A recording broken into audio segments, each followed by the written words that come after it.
हम डीजल में इथेनॉल नहीं डाल सकते, तो इथेनॉल से आइसोब्यूटेनॉल भी बन रहा है। एक इथेनॉल पर और आइसोब्यूटेनॉल पर 100% सक्सेसफुली चल रहे हैं, उसको लॉन्चिंग किया, तो इंजन बन सकता है। लेकिन एक प्रॉब्लम तो आ गई है गाइस, गाड़ी माइलेज नहीं दे रही है भाई। पहले अच्छी खासी माइलेज देती 15-16 की, अब देखो 9 की दिखा रही है। सड़क परिवहन मंत्री से इथेनॉल मंत्री बन चुके नितिन गडकरी का गुस्सा इन दिनों साथ में आसमान पर है। पब्लिक एक्सपर्ट्स और मैकेनिक्स चीख चीख कर कह रहे हैं कि गडकरी जी जिस एथेनॉल मिले तेल की वकालत सुबह दोपहर शाम कर रहे हैं वो गड़बड़ है। गाड़ी का माइलेज और इंजन दोनों खराब हो रहा है, लेकिन गडकरी जी ने ये तय पाया है कि एथेनॉल के बगैर अब भारत में पेट्रोल की कल्पना करना भी पाप है। और जो ये कह रहा है कि ये जो E20 तेल सरकार और कंपनियां बेचना चाहती हैं वो नुकसानदेह है, तो उसको मिल रही है FIR।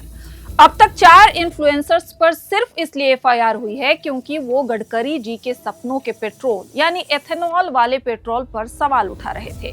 आज इसी खबर पर बात करेंगे और इस पर भी कि कोई एथेनॉल जैसी चीज से इतना प्यार कैसे कर सकता है। उसके आगे सारी दुनिया उसे झूठी और मक्कार लगने लगी। गडकरी और केंद्र सरकार का ऑब्सेशन ऑटोमोबाइल सेक्टर पर कैसे आफत बनकर टूट पड़ेगा, इस सवाल का जवाब भी ढूंढेंगे। नमस्कार, मैं हूं प्रियंका मिश्रा और आप देख रहे हैं एयर नाउ। नितिन गडकरी जी, ये देखिए गन्ने का रस और पेट्रोल। ये देखिए, ये रहा गाड़ी है। क्या होगा ये गाड़ियों का? हमारा ये पेट्रोल है इथेनॉल मिक्स की তোমার ওপিনিয়ন কি? এটা তো হ্যাঁ, এটা জল নয়, এটা হচ্ছে পেট্রোল, অরিজিনাল পেট্রোল, আখের রস। पेट्रोल এটা হচ্ছে অরিজিনাल पेट्रोल। इन लोगों ने पेट्रोल में एथनॉल मिला रखा है। सरकार ने बोला 20% एथनॉल मिला है, लेकिन इन्होंने पूरा पेट्रोल पंप एथनॉल से भर दिया। देखो सबकी गाड़ी खराब हो गई। अभी आपने जो वीडियोस अपने स्क्रीन पर देखी, ये उन लोगों की आवाज है जिन्हें लोकतंत्र में लोग कहा जाता है, जो चीख चीख कर कह रहे हैं कि हम प्रयोग करने का सामान नहीं है।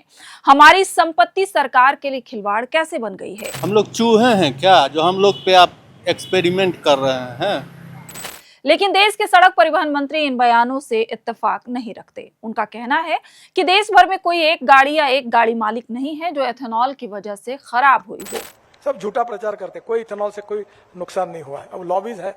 आमतौर पर कोई योजना लाई जाती है तो उसके लिए होमवर्क होता है। हम क्या खाते हैं ये खाने से तय नहीं होता, बल्कि हमारा शरीर क्या पचा पाने में सक्षम है उससे तय होता है। एथेनॉल की कहानी भी कुछ ऐसी ही है। अब गडकरी समेत तमाम सरकारी लोग कह रहे हैं कि गाड़ियां E20 के लिए तैयार है, तो फिर गाड़ियों के बॉडी पर E10 या E20 लिखकर क्यों दिया जाता है? इसका सीधा सा मतलब है कि जिस गाड़ी पर E10 लिखा है वो E10 पेट्रोल के लिए है, और जिस पर E20 लिखा है उस में गडकरी जी के सपनों का पेट्रोल पड़ सकता है। लेकिन फिर एक सवाल यहाँ आ गया कि देश भर में कितने लोगों के पास E20 पेट्रोल के लिए मुफीद गाड़ियां हैं। आंकड़े बताते हैं कि पिछले 15 साल में बिकी गाड़ियों में सिर्फ 20 से 25% ही पूरी तरीके से E20 के लिए बनी गाड़ियां हैं। यानी हर 100 में से करीब 75 से 80 गाड़ियां ऐसी हैं जिनके बारे में ये भरोसा नहीं है कि वो लंबे समय तक E20 पेट्रोल पर बिना असर के चलेंगी। दोपहिया वाहनों की बात करें तो देश में 13 करोड़ 70 लाख से ज्यादा रजिस्टर्ड बाइक और स्कूटर हैं, लेकिन इनमें सिर्फ करीब 50 लाख 20 हजार ही E20 के लिए रेडी हैं। कारों में भी तस्वीर बहुत अलग नहीं है। जिन करीब 30 लाख 36 लाख पैसेंजर वाहनों का एनालिसिस किया गया, उनमें सिर्फ 9 लाख कारें ही E20 ब्लेंड को संभाल सकती हैं। तो अब गडकरी जी ये क्यों नहीं बताते कि अगर सिर्फ 20-25% गाड़ियां ही E20 के लिए तैयार हैं, तो बाकी 75 से 80% गाड़ियों का क्या होगा? क्या उनमें इंजन, फ्यूल लाइन या परफॉर्मेंस से जुड़ी कोई दिक्कत नहीं आएगी? और अगर नहीं आएगी तो फिर उन्हें E20 बनाने की जरूरत आखिर क्यों पड़ी? यही सवाल आज करोड़ों वाहन मालिक पूछ रहे हैं। केंद्र सरकार और गडकरी जी दूरदर्शी हैं। चीन और जर्मनी का उदाहरण दे रहे हैं। कह रहे हैं कि जर्मनी में तो 100% एथेनॉल तक का मामला पहुंच गया है। जर्नल ऑफ बायोफ्यूल की रिपोर्ट भी इसी बात की तस्दीक करती है। लेकिन सवाल तो पेट्रोल का है ही नहीं, सवाल इंजन का है। इंजन उसे स्वीकारेगा तब ना, यानी सवाल खाने की खराबी का नहीं है, सवाल लीवर का है कि लीवर खाने को लेकर कंफर्टेबल है या नहीं। E10 गाड़ियों में E20 पेट्रोल डालने का सपना पाले हुए मंत्री जी कुछ वैसे ही हरकत कर रहे हैं जैसे कोई फैटी लिवर के साथ मसाला युक्त भोजन कर ले। अब आते हैं कि चलिए इंजन छोड़ दीजिए, निर्जीव वस्तु है, भौतिक चीज है, एक खराब होगी दूसरी आ जाएगी, लेकिन चलते फिरते इंसानों को इससे क्या फायदा होगा जो जिंदा है और जिंदा रहना चाहते हैं। नो डाउट कि इससे प्रदूषण कम होगा। केमिस्ट्री कहती है बिल्कुल सही बात है। ये पेट्रोल जिसमें एथेनॉल ज्यादा होगा वो कम कार्बन रिलीज करेगा, कम धुआं होगा और अच्छी सांस आएगी। लेकिन ये साफ हवा हमें सस्ती पड़ेगी या महंगी, ये भी जानना आपके लिए जरूरी है। सीधी भाषा में कहें तो E20 पेट्रोल आपके लिए सस्ता नहीं बल्कि महंगा पड़ सकता है। वजह सिर्फ एक नहीं दो है। पहली बात, माइलेज। सरकार का ही पेट्रोलियम मंत्रालय मानता है कि E20 ईंधन इस्तेमाल करने पर गाड़ियों की माइलेज करीब 3 से 5% घट सकती है। यानी अगर पहले 1 लीटर में आपकी गाड़ी 20 किलोमीटर चलती थी तो अब वही दूरी तय करने के लिए थोड़ा ज्यादा पेट्रोल लगेगा। नतीजा, प्रति किलोमीटर आपका खर्च बढ़ जाएगा। पेट्रोल की कीमत चाहे जितनी रहे, सफर महंगा हो जाएगा। अब आपको लग सकता है कि अगर माइलेज कम हो रही है तो शायद E20 पेट्रोल सस्ता मिलेगा, लेकिन ऐसा बिल्कुल भी नहीं है। सरकार ने साफ कर दिया है कि E20 को सामान्य पेट्रोल से कम कीमत पर नहीं बेचा जाएगा।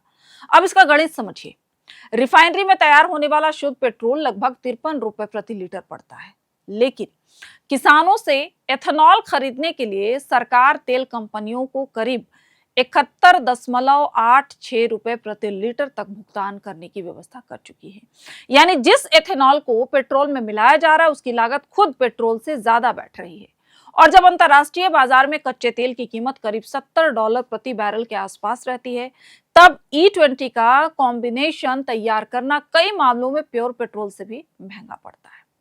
यानी आम आदमी वही कीमत देगा लेकिन गाड़ी कम चलेगी, मतलब जेब से पैसे ज्यादा निकलेंगे। सरकार का तर्क है कि इससे कच्चे तेल का इंपोर्ट कम होगा, किसानों को फायदा मिलेगा और प्रदूषण घटेगा।